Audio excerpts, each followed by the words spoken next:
Hello, my name is Charlie Crone. My major here is mechanical engineering at the University of Tennessee, and this is a presentation on potential careers and jobs that I could pursue with this major. So, I initially wanted to go to the Naval Academy, and unfortunately, I was medically denied. One thing about the Naval Academy is that I really wanted to go into the engineering part of it. I wanted to contribute to potentially designing the engines for their aviation division or potentially submarine in their subnautical division. There's a lot of different options that I could go into, that I could have gone into at the academy.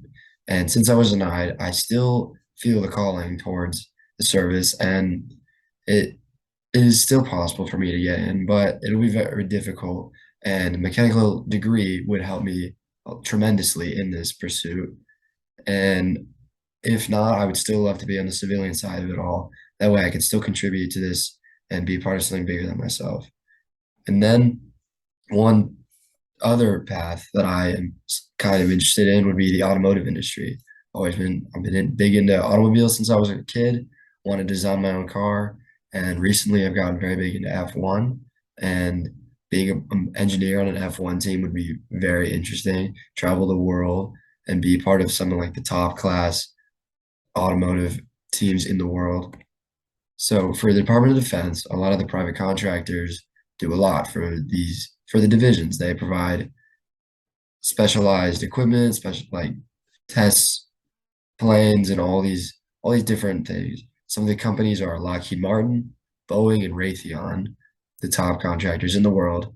And then some of the F1 companies out there that I would potentially love to be a part of are Ferrari, McLaren, obviously. And there's just 20 or just 10 different teams, and there's a lot of different options. And I think any of them would be good fits. So, looking at Lockheed Martin, potential engineer there makes from around 100 to 150K. That it's a very broad spectrum because there's a lot of different positions, and they're not always entry level positions making this kind of money.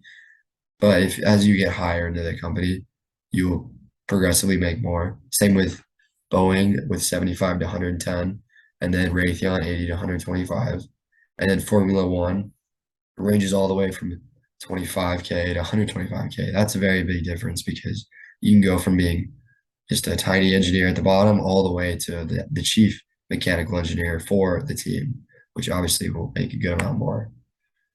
Thank you for listening and seeing a little bit into how I would potentially, the places I would potentially go with this degree.